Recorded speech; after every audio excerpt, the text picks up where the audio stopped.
Welcome back to It's UATL Podcast, your guide to Black culture in Atlanta. I'm Naja Parker. I'm Nedra Rome. And I'm Deasia Page. It's season 2, ladies. Hey. Yes. And I just feel like there's no better time to relaunch than during Black History Month. Right. How y'all celebrating? Mi gente Latino. We'll get to that later. I heard a little Spanish in there, but that's okay. What about you?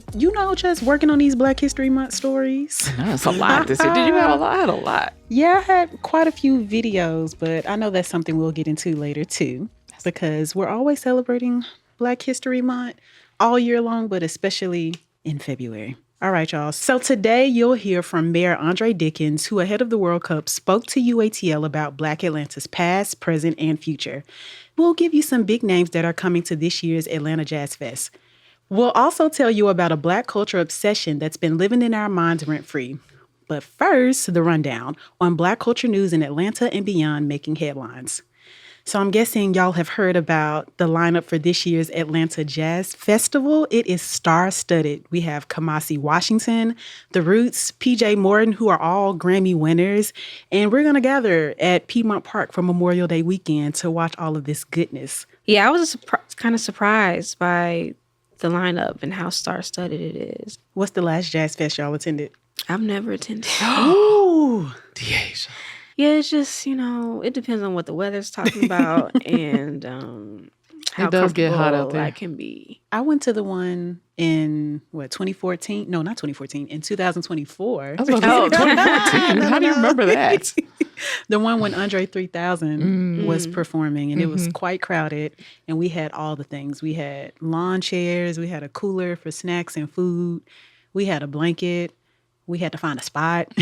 So it is a whole to-do. And then just getting there, you have to figure out parking, whether the MARTA is a better route. I feel like I switch it up every year. One day. I don't think I've ever taken MARTA. I mean, if you do the MARTA, you still have to walk from the Midtown station, if that's where you get off, and walk, 15 minutes to the park? So it's like you got to choose your battles. But once you get there, it's great. Okay, well, this is not encouraging me to go. I mean, that's the main reason why I haven't somebody gone. with a setup and then show up. Yeah. Just show up. And it sounds like, me and Deasia will be with Nedra this year because you have described It's this a little tent. You said party of one. Party of one. But I love this event because, one, it's free. And I feel like all of Atlanta gets together for Memorial Weekend to just enjoy some live music. Some good music, yeah. Sometimes I feel like it's even beside the point of the music. Like, other than the headlining acts or the big acts, people are just kind of out there enjoying each other and whatever. And the music is very much the background sort of thing. Sometimes you don't even know who's on stage. I agree. I agree. When we watched Andre 3000, we were quiet probably for the first 20, 30 minutes of the set. And then we kind of started having our own conversations. And I wouldn't even be able to tell you who came on stage after he got off stage. So you're right. Community gathering. Yeah. I may try to go. I know T.I.'s son, his oldest son, I think, is making his Atlanta Jazz Fest debut. I think he's going to be the first act to perform during the festival too, which is it's a nice nod to Atlanta. What's his stage artist. name? Buddy Red, yes. Buddy Red. He's like a folk rock blues artist. That's a lot. He's folk rock and blues. Okay. Speaking of T.I. Come on, transition. I don't know what's going on. T.I. and 50 Cent are beefing because T.I. recently mentioned wanting to battle 50 Cent in a potential verses, which I don't even know. I mean, I think they're still kind of doing those. Yeah, I was going to ask. on and Like, off. that was like a 2020 It thing. was, but they kind of like brought it back maybe last year with Birdman and Oh, I know what you're talking about. Yeah, I missed it completely. You mean the No Limit Records versus Cash Money Records? Yes. So that was they tried to bring it back. It did create some viral buzz. I don't know what they're trying to do now with verses, to be honest. But T.I. has, mentioned wanting to battle 50 Cent, and 50 Cent is basically like, no, keep my name out your mouth. Actually, you're a rat, and all this other unnecessary stuff that had nothing to do with, like, actually competing toe-to-toe with T.I. musically. So I just thought it was just unnecessary and just Oh, yes, about his prior convictions and yeah, such which had nothing to do with felonious ways. yeah, yeah. I mean, both of them can be insufferable, but I think in this case, 50 Cent is being even more insufferable because I don't understand why you're saying that he's a rat and like talking about, like you said, his prior convictions, which happened like years ago. So I mean, it sounds to me like he's saying you're beneath me. which I just don't get it because I mean, both of you all were kind of like 2000s era like rap superstars. So I just don't. And honestly, I have more, T.I. songs in my phone than I do 50 Cent. So 50 Cent is just so petty. He is. He's a petty king. He very much is. And I don't follow him on Instagram, but I always find out that he's trolling somebody on social media. And, T.I. did not escape the trolling at all.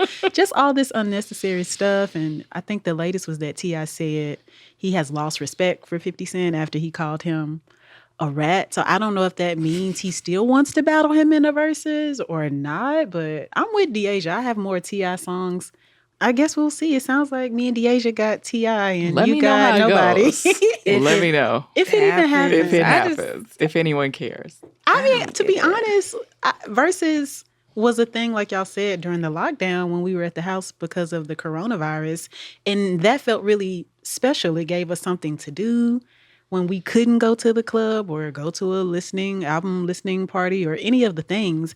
And I feel like over the years, now that we back outside, it's lost its appeal and its Right. magic, and I care way less. That last one we just talked about, the No Limit Cash Money records, came and went. I think I heard about it after the fact. And before there was all this anticipation leading up to the versus battle, and I don't have the same enthusiasm for it. Yeah, I guess I don't really see 50 partaking, I guess, given his mood about, I don't know, if someone calls you out for a versus, I don't see how you respond by saying they're a rat. That seems like incongruent to me. Like he's just saying, I want to battle you musically, and then you're coming for his character. That just like, do y'all have like bigger beef or something? I was going to ask you about that. Like, is there something we don't know? I don't know. about I feel him? like 50 Cent has beef with everybody, honestly. He has a chip on his shoulder for sure, right? He got beef with me. And I mean, know, probably. He might He have don't beef even with know me. right?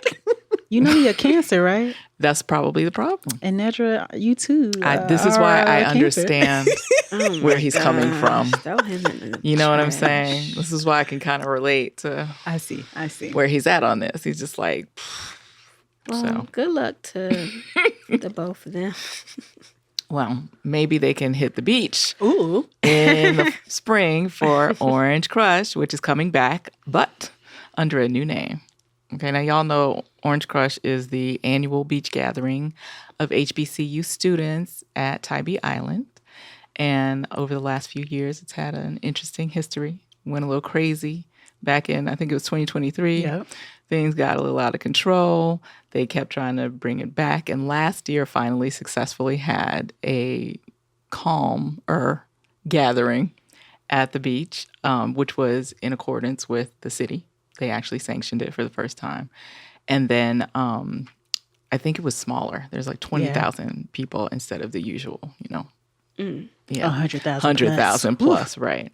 So this year now, it seems that the organizers also are not fighting anymore. Speaking of beef. Right. Because they were publicly beefing for real.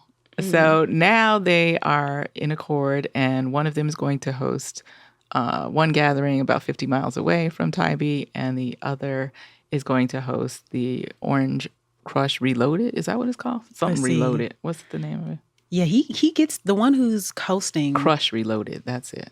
I think the one who's hosting the party on Tybee Island had to rename it. Yes, because he did not have the rights to it. Exactly. Yes. So it's Crush Reloaded, which will be on Tybee, and everyone's looking forward to a lovely event. Orange Crush will be in Allenhurst. That's where it is, which is not in Tybee. Which is not at Tybee. So it's like you get to choose. If you want to have the traditional beach party as it stands, you can still have that experience. Or if you want to go to this other party 90 minutes away, which will be a pool party Right. and a car In and, the and middle of motor nowhere. show. I never heard of Don't say Allen that. Hurst. You did. Yeah. I've never heard of Allen Hurst. You get to choose which experience you want to have. Well, Naja, I think you're the only person who's been to Orange Crush. Because of work. So, For sure. But still. yeah, I went last year because, like you said, it was the first year that it was a permitted event. So I think everybody was really trying to be on their best behavior because of the rowdy reputation that Orange Crush has. It got up to 100,000 at one point, and the island is small. Yeah. There are only 3,000, 4,000 people who live there year long. So they get overwhelmed by the crowds every year. But I had I see the appeal. Did you get to do anything, or were you just working the whole time? I was You were pretty focused. focused. Yeah, I was working the whole time. I got to interview one of the businessmen, Mr. Smalls, Stephen Smalls, and he talked about trying to make it a peaceful event where the party goers and the people who live there will get along. And it seems like, he was successful because they are allowing him to come back. And he pretty much he won because they denied the other guys Right. appeal, and he was feeling a little slighted by that. He said there was a little bit of betrayal. And matter of fact, I was looking for him last year for the story. On the island, he was nowhere to be found. So I think that was in the thick of their beef. Yeah. You had to put some miles between He them. did. He did. Yeah, I thought that story that you did was interesting, and this new story about the rebrand, because I wrote about spring break in general at the time. I did an opinion story about it. And I feel like no matter what you're doing, no matter what city you're doing it in, there's this dynamic between spring break and the natives that always creates tension, and it doesn't. I'm not saying there weren't things to be upset about with Orange Crush, but I feel like, and I went back to like the 1960s when, we were watching movies about kids going on spring break, because that's when spring break came up, right? And it was the same thing. Like, it was it Daytona Beach or wherever it was that's a back in the day? popular There was a movie destination. about this that came out. I didn't know that. It was, what was it called? I can't remember. Spring something. And the kids were, it was a bunch of kids from prep schools in the Northeast who went out to Florida and wreaked havoc. And police were trying to shut them down. Yeah. We're trying to barricade. All the same things that are happening now were happening in this movie in 1960, right? And the movie was reflective of real life. Someone had gone out and written a book about students out on spring break. And so I was just kind of like, it's the same thing. It doesn't matter. It's always going to be this standoff between kids coming in for a short period of time, having fun, doing whatever, and the people who live there. What was y'all spring break like? Well, actually, my last spring break was, the spring of 2020. So, Oh, man. that was like the beginning of the end. We were in Dallas, and this was before stay-at-home orders were enforced. She said, for the record. Yeah, but I was not violating the laws. not yet. Not yet. Not yet. But yeah, we went to Dallas, and everything that we were trying to do we ate a lot for sure, but it wasn't what it could have been. Like during the break is when we found out that our spring break would be extended to a week, and that eventually became What, a year, a Right. month? A year and a half. yeah. And then that was Dallas, and then like maybe the year before that we went to South Padre, which is also in Texas, a popular spring break destination. That was cool. We were living our best lives. So yes. What about you? I had some pretty boring spring breaks. I think my freshman year, I went to Albany, Georgia, with a friend. Albany. I know. With a friend who had family there. And I think Albany is about, 2 or 3 hours away from Atlanta. And then sophomore year was a little bit more fun. We went to Orlando, Florida, and we did most of the sightseeing. We did SeaWorld, and I think we hit Universal Studios. Disney World was too expensive. But we got a deal because one of my roommates/friends, her mom, they had a timeshare. So we didn't have to pay for lodging. We just kind of had to focus on getting there and paying for tickets to all the attractions. In junior year, I just came home. I came home to Memphis. Senior year, that was pretty boring too. I went to Savannah that year, but it was weeks before Orange Crush. So literally no one was on the on the beach at all. And it was still really cold. So, yeah, I have not had the Orange Crush was really my first spring break experience. Yeah.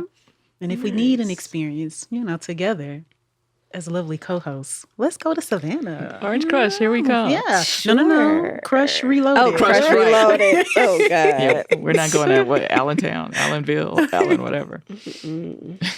Okay, y'all. Now it's time to get into our main segment, led by me, Naja Parker, co-host Nedra Roan, and rotating host Brooke Howard. Okay, so today we have our executive producer and UATL senior reporter, Gavin Godfrey. Hello, Gavin. Yes. What's up? What it do? What it do? What's happening? Okay, so in December, Gavin sat down with Atlanta Mayor Andre Dickens to discuss Atlanta's title as the Black Mecca.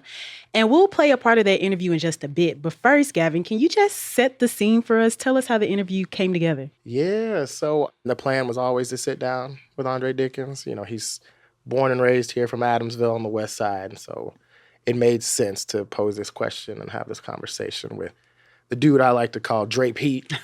His name is Andre Peter Dickens, but, people in Atlanta like to call him Dre. I think I like that nickname better. See, Dre Pete. Does he answer to that?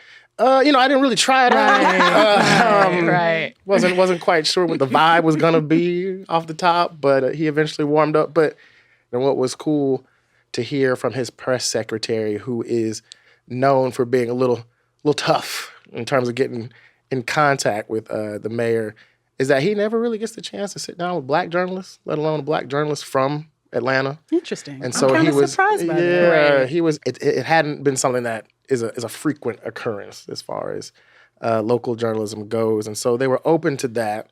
And I went to City Hall in a room which was, they kept calling it the ceremonial room. I was thinking it would have like, I don't know, marble sculptures and some kind of A crest and coat of yeah, arms. that was there, but really it was just like a lobby outside his office Oh. that had books about past mayors, including Andrew Young's book written by our own Ernie Suggs. So that was that's cool nice, to see. though. Really great placement, huh? Right. I like the joke. Like, you could tell he was kind of sussing us out. Okay. Kind of just like, kind of giving us this look, like, and Lydia asked me, like, so what are we talking about again? And I'm sure you communicated that ahead of time. Yeah, but he's a lot of things get communicated to him. So I didn't hold it against him. But yeah, I just, told him that I want to sit down and have a conversation between two local kids. Gavin, I'm curious. Intro, yeah. Has he read the Black Mecca series? So he said he and his press secretary have been following it because their first question was, why hadn't you come to us sooner? So following read, like, what's the distinction? I'm of the mind that people don't even read anymore. You know what I mean? They watch. They hopefully they listen. But yeah, I took that as like, okay, I'm very much like, prove it. I'll believe it when I see it. But their question was, why hadn't you come to us sooner? And like I told y'all, that was the whole point, to come to him toward the end of this series. Okay, well, let's play some of that interview. In your family, in Adamsville, when was the first time you heard Atlanta referred to as the Black Mecca? Can you remember that? I don't remember the word Black Mecca until I got to high school. Got you. What I did know growing up, that Atlanta was the most important Black city in America. That's what we would talk about in elementary school and middle school, in my neighborhood. Remember, I grew up in Adamsville. The Martin Luther King Jr. Drive comes right down that's where all my activity was. I went to Benjamin E. Mays High School. I knew who he was. Martin Luther King, I knew who he was. Frederick Douglass High School, our rival high school, I knew who he was. So throughout my growing up, I was always surrounded by names of people we were reading in the books that were in classrooms. And I was like, no other place but here honors those people in that way. I didn't have a lot of fears because there was so many Black people. I hear about folks that grew up in these rural communities or suburban communities, and they're like, people looking at me funny. I might have got a little bit of that, but it was like 10 deep and loud. And wasn't nobody looking at us because we was Black. They was looking at us because we was loud. When you hear that someplace is a Black Mecca or the Black Mecca, what does that mean to you when someone, says that? What to you kind of, now that you're an older and you have a lot more perspective, what constitutes a place being a Mecca for Black people, you think? Yeah, and I appreciate people identifying Atlanta as a Black Mecca. I appreciate people loving on Atlanta and really trying to give it a moniker. We own that title, but it's not just about the title. It's really about the people. It's really about the culture. And so we are Atlanta influences everything. We are the headquarters of Black excellence. We have the best education system here you can come here and go to a HBCU and go on and rule the world. For me, a Black Mecca in moniker and in name, it gives us a product, it gives us a brand, and it's very attractive, and it gives us some home feels of pride. But I want it to make sense for everybody. So, the first thing you always hear people say, well, if we're a Black Mecca, how can we be the most unequal city in America when it comes to income inequality, right? Mm-hmm. The gap between Black and white. When folks are moving here maybe, or thinking of life in Atlanta and they hear that, what's kind of your response to folks who always like to bring that up, and what in your work and your administration has been done to kind of just address that? So there's a lot happening in Atlanta. Our challenge is, it's not a growth challenge, it's balanced growth. We have a problem with balancing our growth. A lot of people that were born and raised here, particularly on the South and the West side, and even the Southeast side, they have a challenge climbing the ladder, which means that my last 4 years have been about trying to provide ladders and lattices for people that have been underinvested in. We are going to invest in our young people because the study that came out that says Atlanta has only a 4% chance of going from poverty to the upper middle class or upper income. That is, a bad statistic. That means that you got a 96% chance of being born in poverty and staying in poverty for the most part. That can't last forever. That's unsustainable. Mm-hmm. And so we've been very acute at focusing on that. And that has been to focus on our young people, to also bring down violence, and to invest in affordable housing. Talk a little bit about just how you want to, or how you have been working to kind of bridge that gap between these kind of two sides of Black Atlanta that people mention. Yeah, there's a tale of two cities in this city, right? You have why I always talk about we need to have balanced growth. Just because you're Black doesn't mean that you're poor. In this city, we have Black wealth, we have Black middle class, and we have Black poverty. We have the full spectrum of the African-American experience. There are Black folks on the way right now while we're doing this interview. Right. Folks are trying to get to the Mecca, right? And they email me, text me, DM me saying, I'm coming to your city. And all over social media, people say, we full, right? And I'm saying, hey, I want our people to grow, Atlantans to grow, and we are still hospitable to those that are on their way. But what we have to do is wrap our arms around these natives, these folks that have been here tirelessly trying to climb the ladder of success, just trying to get a foot in the door of an opportunity. So people are right that there's folks that are just stuck in poverty, and a lot of that is place-based. There are pockets of this city that haven't seen momentum, haven't seen opportunity. They haven't seen a fresh fruit grocery store. They have to get on buses and drive or go for miles just to get fresh food, fresh vegetables. No health care in these areas. So the underinvestment in these communities is what is also leading to the outcomes being not where they should be. So this is not a snap of the finger thing. I'm 3 years and 11 and a half months in, and I still got a lot more work to do to repair the wrongs that have been done, from redlining to segregation to things that have held people back. So we try to create opportunities. So I'm curious, sir, what in your opinion, perspective, do you feel is the kind of greatest challenge or even maybe threat to the Black Mecca's progress going forward? Anything that separates us or divides us is bad for us. So we need to invest in our communities and uplift our communities if anybody else is going to be interested in it as well. What has happened is elite Blacks desire not to be in certain parts of the city. because the housing infrastructure is old and the school quality, et cetera. But then someone else moves in there and there's gentrification. And we're like, oh, look at all these other folks. And, it's like, wait a minute. Grandma has had a raggedy house sitting next to her for 3 years or 30 years, whatever it is. Somebody's going to one day tear down that house and do something with it. Somebody's going to come in there and fix it up and they're going to move in it. Why not you?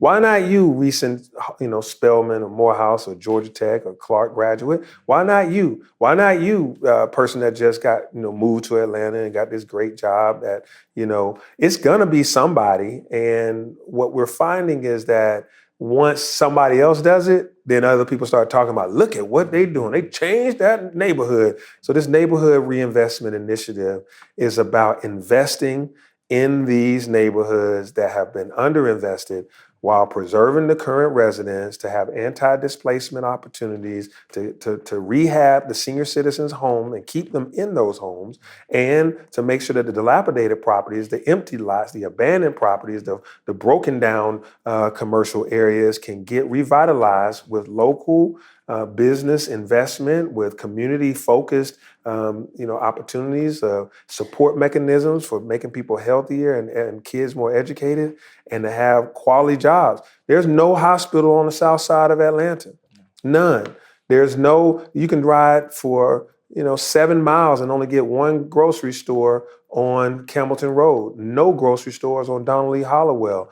So you're talking about a conversation with ourselves around who are we going to be? Are we going to invest in ourselves? Let's double down on our investment in ourselves in these communities that are so desperately needing our investment. And we'll do it for the current kids and we'll do it for the future generations. So I believe the future is bright for Atlanta, but I don't want it to be top heavy. Do you feel like we could ever lose that claim, that title to be the Black Mecca? And as you've mentioned, this whole thing is a group project. What do we need to do collectively as residents, as people who work in the city to keep Atlanta as this Black Mecca? Yeah, anything that you have, you can lose. It may be difficult to lose, but you can lose it. Detroit was Motor City. San Francisco used to have a nice, diverse community. Now you got, billionaires, millionaires, and poor folks. You don't have a middle class. So we're trying to balance this thing. We're trying to manage. We're trying to keep Atlanta attractive. But what we also got to be aware of is that we open our arms to everybody in Atlanta. Atlanta is such a welcoming city. But, the price of admission is respect. So we want people to respect Atlanta. We want you to, as Gip say, wipe your feet on the rug when you enter my house, right? And so a little bit of that is about people that are coming here. Make sure you get into this culture and respect it. And the nation needs us. The nation cries out for Atlanta all the time.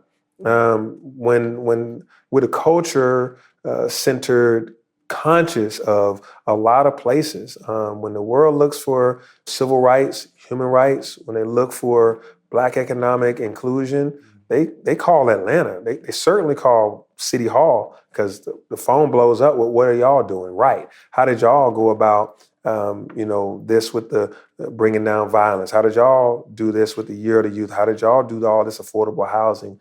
How are y'all making, all these economic moves that you're making to bring about success for Black businesses in Atlanta? Our knowledge share and our culture share just needs to also be respected, and Atlanta needs to put a name on it so people can, so Atlanta can feel proud about how much we influence the culture everywhere. And we'll be right back. And we're back. So before we get into our thoughts, Gavin, what stood out to you in the conversation? It was interesting. After we're done, I feel like he was really trying to balance his Atlanta-ness and his mayorness. And so I think what that meant... So these are competing things. Yeah, I think, there was Dre from Adamsville, but then there was Mayor Andre Dickens. And you could tell there was a bit of him wanting to remind people that he's just a guy from Atlanta. And I feel like you could hear in his voice, it's something he thinks about, but it's hard to be both a local kid who sees and wants Atlanta to be one thing, but then a politician who's being pulled in so many directions to make it another thing. He seems very prideful too of Atlanta, which I understand. I mean, considering he's from here, he grew up here, he's the mayor, of course, right? There's some ownership. In your interview with him, to your knowledge, what do you think he explained as the Black Mecca Atlanta experience? Like, what is part of the culture? Yeah, I think for him, and especially growing up, it was just this idea that everybody around him was rooting for everybody Black. He said the first time he had ever heard the term of anything described as a Mecca really was when kids at school were arguing about Howard being the Mecca for Black college students. And other kids were like, well, what about Morehouse and Spelman? And like, my little brother just got into Clark. Like, that means something. Like, no, we're a Mecca. And so that kept going on. And then there was also the fact that he went to Benjamin E. Mays, named after a civil rights leader. The rival high school of his was Frederick Douglass High School. You know, a Black Mecca to him is like, yeah, you have these prominent, powerful Black names and folks. But then, you know, he was also inspired by like street hustlers that were around him, inspired by like, you know, Black small business owners around him. And so you get this wide array of Black life. And then he didn't really think it was that special until he met people who didn't grow up that way. And they thought it was weird that he was surrounded by all Black excellence, right? I love the part where he talked about being from Adamsville and living off of MLK Junior Drive, because it made me think of MLK Junior Drives in every other city that we all, you know, and it's like that for so long, that was the heartbeat of the community. That's how you identified, you know, where your people were in a sense, you know. Is there anything we agreed with or disagreed with from listening to Gavin's conversation? One of which was, he said, we have the best education system in the country. And I do remember that part. I do. And it stood out to me too. And I'm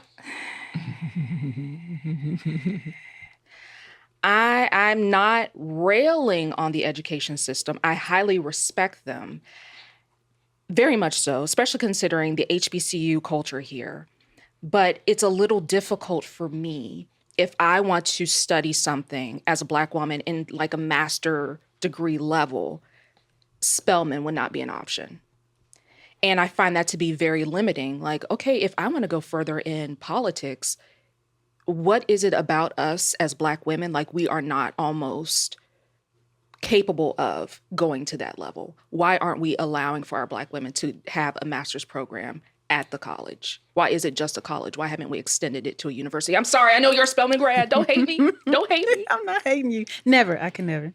Okay. So that I hear what you're saying, but I also feel like if you extend what he's saying to the whole of Atlanta, then for sure you have to include, you know, Emory. You have to think about, you know, Georgia Tech. State. You have to think about Georgia State. You know, like there is a wealth of educational resources in this city. Now, where they're going and what they're doing is that's open to conversation and consideration.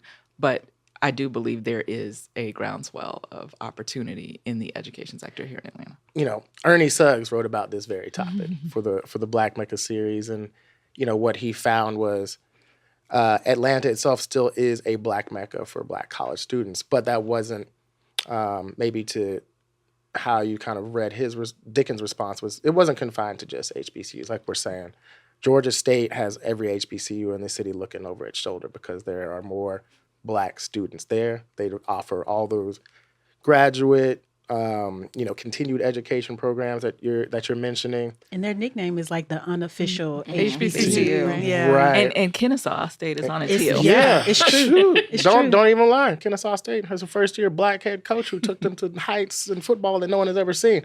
We're not talking about sports, obviously, education. Obviously. Just had to go on my own side. Scholar athletes exist. Right. But to your point, Brooke, I do think not just in this series, I think we have done reporting at the AJC that explains that for a long time we've lived off of the wins that having such historic HBCUs in Atlanta gives us, and how it's easy to sell Atlanta with those things. You got to remember, Dickens is also the chief executive officer of Atlanta, right? He's got to sell Atlanta at every moment that he can, but I do feel like he is realistic in that he knows that every Black kid from Adamsville ain't going to make it to Georgia Tech, let alone Morehouse or Spelman or Clark. But yeah, I mean, I do think that that's part of, why I wanted to do this series and even have this conversation with him, is that it's easy to be like, we are the bedrock of civil rights. We are the king of hip hop. We are the Mecca for Black colleges. But right? It's like there are challenges that persist. There are inequities that still persist. I can rock with him at least conceptually on the neighborhood reinvestment initiative. Yeah. I really heard what he was saying about we often are not supporting our own neighborhoods, our own communities. And, when we explored this topic a few years ago, that was one of the biggest things, is like where all the Black people in Atlanta fled to the suburbs looking for, the resources and whatever that they couldn't find in the inner city communities that we have lived in historically. Well, that makes sense. Everybody wants amenities. We all want a better life. So if you are saying that you are focused on reinvesting in these communities that have been long neglected and underprivileged, then okay, I'm ready to go live in Collier Heights. I'm ready to get a house in West Side or in Southeast Atlanta, where I live already, which he also threw in there. Thank you.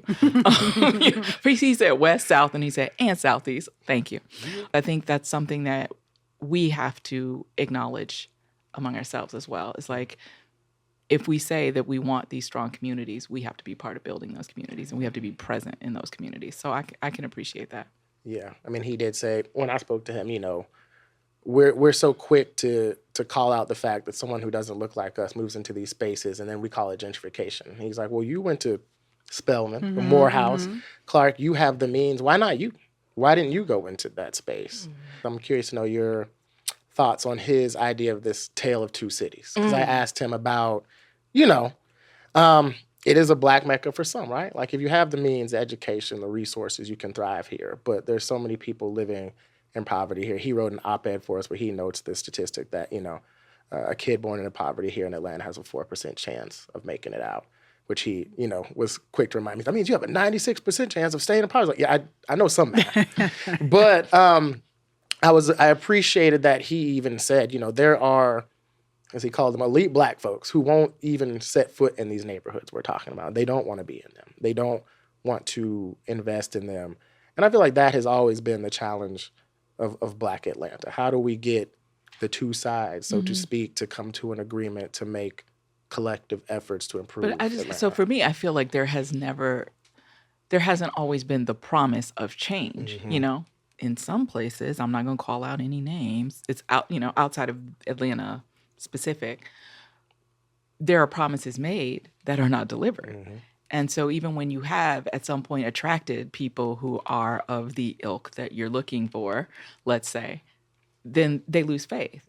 So it's both sides. Yeah. Like you have to show, but you also have to prove. And if you're ready to do that, then I'm ready to go. I love that he mentioned the tale of two cities, but I don't think that it's unique to Atlanta. The Atlanta Black experience when it comes to oppression and marginalization isn't unique to the city, because that would happen anywhere. You have the elite black people in Detroit who more than likely don't want to associate with the regular Black people elsewhere. I think that it's a collective conversation that we as Black people need to have. And of course, this has also gone back to historical standards when it comes to like integration and desegregating things. Like even when you talk to Naja, like, okay, you went to Spelman, why aren't you doing this? And there's this gentrifier moving into the neighborhood. There was a point when all of us were living together, like we had no other choice. I thought it was interesting too when he talked about the people trying to get to the Mecca. And that made me laugh because just yesterday I was in the store and there was a woman shopping and she was on the phone with her friend talking a little loud. And I could hear her saying she was new to Atlanta. And she was like, I moved here because she had lived in her friend's condo for a few months to see what Atlanta was like. And then she decided that she wanted to go ahead and move. And now she's telling a friend, hey, it's great. And the friend, I couldn't hear the other side of the conversation, but the friend obviously said something like, yeah, but I hear all this stuff about Atlanta and it's not. And she's like, well, there is some of that, but you can find the people that you want to, that you want to be with. And so she's sitting here now, a new transplant herself, bringing someone else into, and, having had someone brought her. And that made me think very much of the Great Migration, because that is how it happened, right? It was, okay, we're going to go up here and see what it's like, and then we're going to call you back. And so that's happening, and people are coming. But as he said, you want people who are willing to build, not people who are just here to be like, what's going on? This is trash. Just to soak up the culture and just not soak it up and not contribute contribute, to not to it. give to it. Yeah. But when I moved to Chicago, for instance, in 2008. And I think one of the things I always did was when I had questions or comments about Chicago, I made sure to ask them and try to understand where I was as I moved, because I feel like Atlanta is, to me, no offense to my Chicagoans in here, but is more hospitable than a Chicago. Oh, wait a minute. I feel like when I was in Chicago, I don't know about the black that, folks there really Gavin. needed me to flex my Chicago knowledge before they would embrace me. It's a lot more segregated.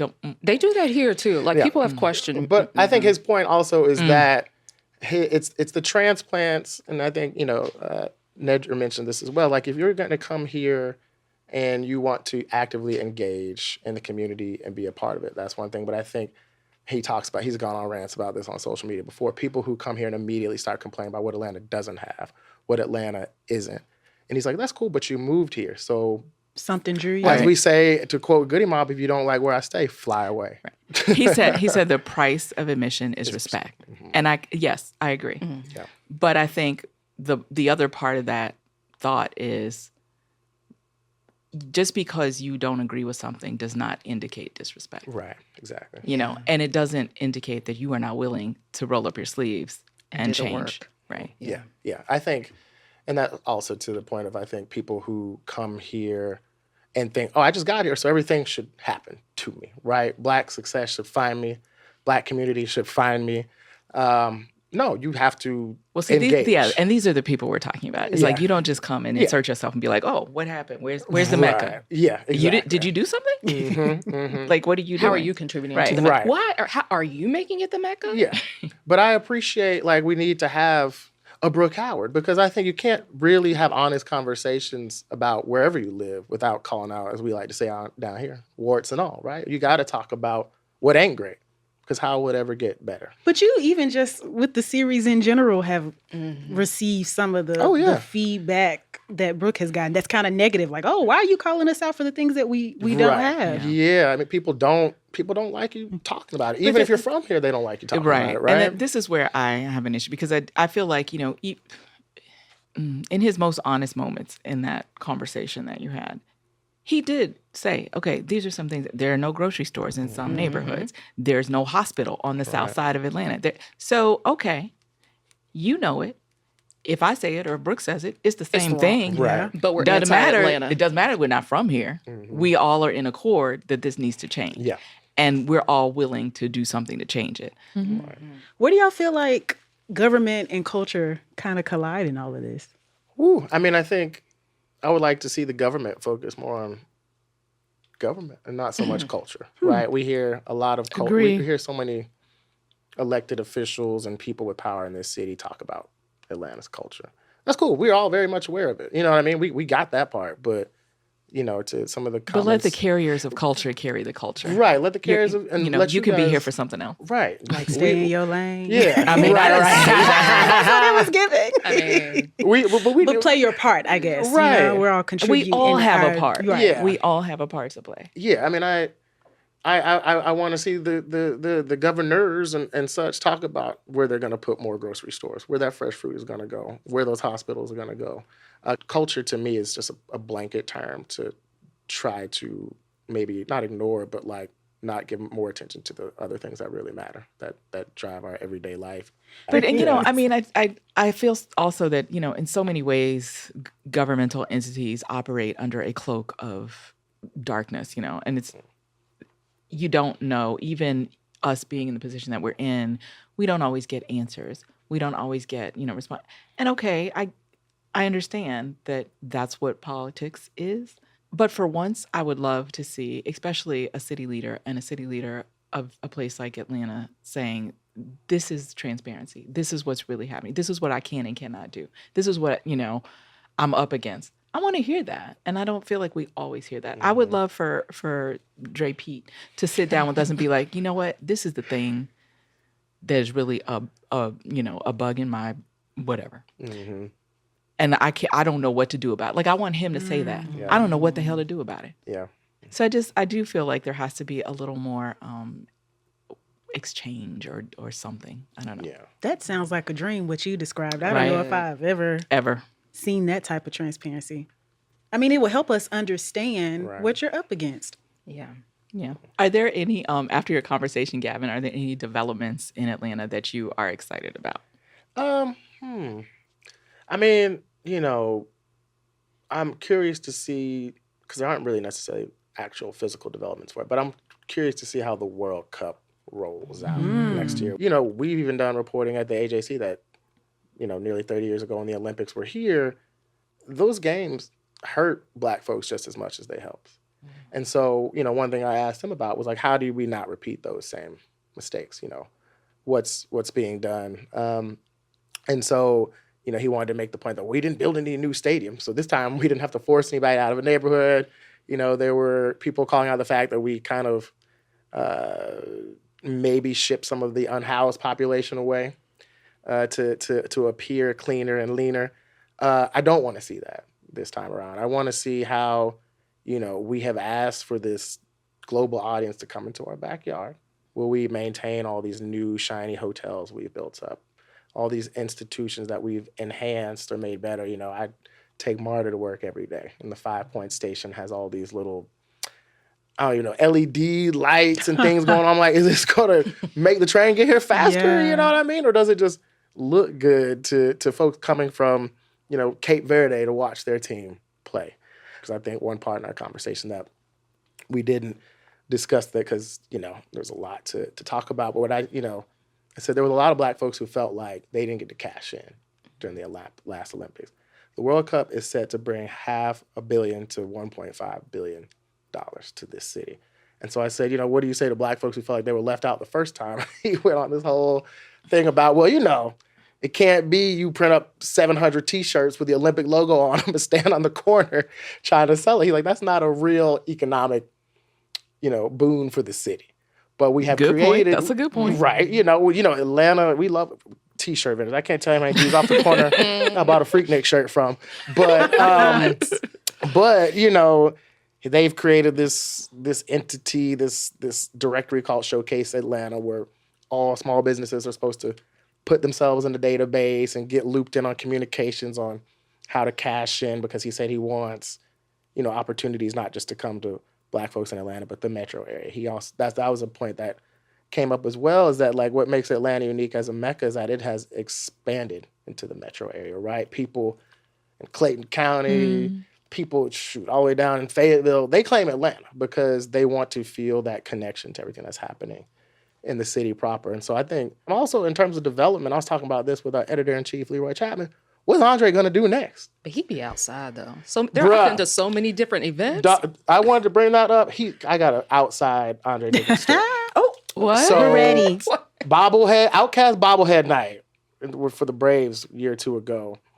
The Battery out there, the whole little area full of shops and bars, restaurants. I'm there with some friends, man. And one of them, he might have had a little, one too many spirits.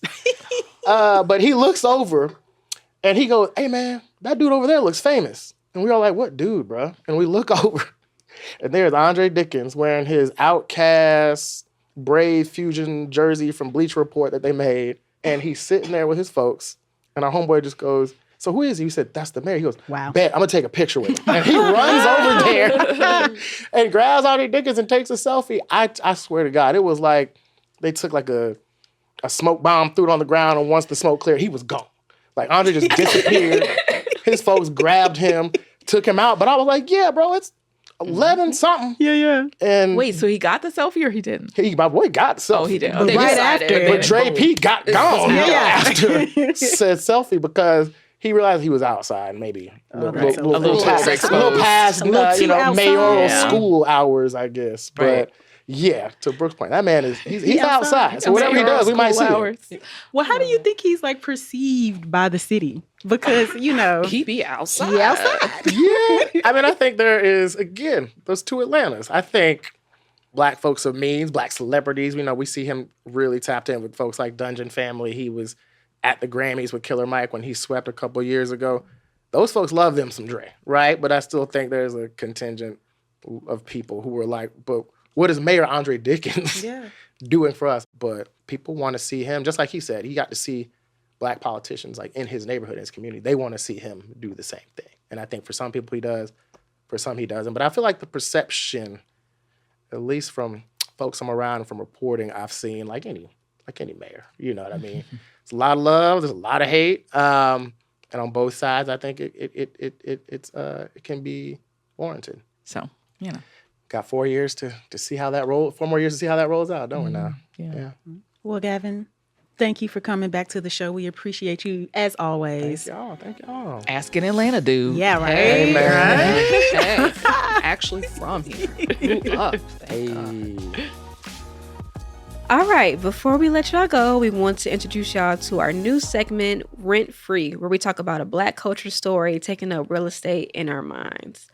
Yeah, and the thing that's still on my mind that's not really Black culture related, but I really just wanted to bring it up, is Bad Bunny. I don't know why, like the last maybe 2 months, he's been like a constant source of joy for me. That. Because it's definitely been a very rough time personally and professionally. But I think just seeing his success, listening to his music is really, I don't know, it's brought me so much encouragement and empowerment. I was really inspired listening to his last album, De Tirar Más Fotos, which dropped in 2025, like early 2025. So, and that translates to I should have taken more photos. And there are a lot of like universal themes throughout his album, talking about his dedication to like his homeland of Puerto Rico. Just the love that he feels from his island and the people that are still there. So yeah, just seeing him win the album of the year at the Grammys, which I knew he would win. Well, actually, I didn't know he would win, but was hoping he would win because in my mind that was the best album in that category. And then also like seeing him getting like choked up before even stepping on stage to accept the award, and then a week later seeing him, headline the Super Bowl was just, I don't know, just I've been watching, listening, reacting to him for a while. This is a triumphant moment for him. I did feel like, though, the way his performance was constructed, I very much felt that as well, even though it was, I'm not Puerto Rican, obviously. But there were so many threads in there that I think relate to Black culture that I felt like I can see my roots in that too. In the beginning when you saw like the was it grass or what was it? The sugar cane? I called it sugar cane. Yeah, it was, right. Like the sugar cane. I felt like he definitely offered us a view of the range of Boricua culture and the people of Puerto Rico. I feel like we saw a lot of Afro-Latinidad people out there. I'm not going to say a lot, but we saw enough, enough for me to feel, oh, okay, I see. And so in those threads, that's when I felt like there were moments where you could for sure see the through lines of Black culture and the diaspora. Yeah, that's a good point. All the shades we saw, the dancers, light skin, middle skin, dark skin, all the shades. That always feels good to have that type of representation. And just the overall pride, even though we're not Puerto Rican, I feel like we really felt that pride. And that's the part I could relate to the most because I have a lot of pride in my culture and I could see why everybody was so hyped. And I think that felt good to a lot of people, except for the Republicans who are now upset. Because what did they tried to get the FCC on him? What's going on with that? Does anyone know? I think they said they didn't find anything. Oh my gosh! So I was like, come on, can we just enjoy the performance? Yeah, I didn't even pay that part of it any attention because I didn't want it to steal my joy. I said, I'm just gonna ignore that and live in this moment and just watch Benito Bowl on loop for as many times as I want. And hasn't everyone been like playing the album on repeat now after that? It's so yes. funny. Everywhere I go, I feel like I hear You're people hearing just it? playing it. Yeah, I was listening to the set list from the Super Bowl performance on the way into the office today because I just couldn't get enough of it. And then my favorite moment from the Super Bowl was when he presented little Benito with the Grammy. With the Grammy. That was so cute. It was so sweet. It was so sweet. I feel like I was really there and I really was immersed in the culture. I'm like, oh, okay, this is what is happening in Puerto Rico. A good time. Yeah. I love the way he had the vendors, the authentic vendors, and like the street scenes, the skate. It was just beautiful too. It was like a really beautiful set. So and then the end with all the flags was really nice too. Yeah. He still was able to make, a social, political statement within his performance, which I was expecting from him because, he wasn't even fooling with the U.S. in terms of doing concerts and touring here up until this moment. So I'm a fan. Deasia, your Spanish sounds great. That accent was giving. I didn't even want to try to pronounce those Spanish words. I mean, he's the type of person that I just love to root for because he's always been like ultra political, like in his music. Like, for example, one of the songs in the set list for the Super Bowl is called Yo Perreo Sola, which I think translates to like I dance alone. But it's basically a song where he's kind of like calling out men who sexually harass women when they're dancing out in the nightclub. So that's why the song is like from the woman's perspective, like, I don't need you, I'm dancing alone. And then in the video, I think he dresses as drag, which I'm like, I love a man who's a little gay. Yes. I love it. And then like there was another song at the end, El Apagón, which I think translates to like the blackout or like calling out the recent like blackouts in Puerto Rico. So there were a lot of like hidden telephone pole. A lot of the hidden gems. Because there was talk about his performance not being political, which I'm like, well, a lot of his songs are political. The ones that he performed were very political. If you know. Like I think that people who say that were people who were not really paying attention to the symbolism that was there. Like, because obviously if you don't speak Spanish, then you weren't necessarily translating in your head the things that he was saying. But that's what I felt like all the visuals were for, was to help you understand what he was saying. And people who didn't actually either pay attention or dig further if they didn't understand something are the people who are like, there was nothing political about that at all. And I'm like, I felt like he was doing what, like Deasia said, what he always does. He was making his statements in a way that I think anyone could understand if they choose to. I love him. I have a huge crush on him, by the way, too. So, that's my man in my head. My man. I mean, it's hard not to have a crush on him, for all the talent that he has, him not being afraid to speak up for what's important to him, the fact that he looked good, we can't leave that out either. Important. All right, y'all. Well, that's all we've got for today's episode. We'll catch y'all next time. Bye. Bye. Thanks for listening to It's UATL. UATL is a source for Black culture and community in Atlanta, powered by the Atlanta Journal-Constitution and its supporters. The show is hosted by Nedra Roan, Deasia Page, and me, Naja Parker. If you liked the episode, be sure to follow us and leave us a rating and review. It really helps. It's UATL wouldn't be possible without our lead producer, Isabel Kirby McGowan, and producer Kara Schillen. Extra support from Ron Williams. Our executive producer is Gavin Godfrey. Megan Nadolski is our senior producer, and Samantha Stamler is the head of audio. Special thanks to Janelle Davis, the managing editor of UATL for the AJC. Want more UATL? Be sure to join the community at uatl.com. See you next week.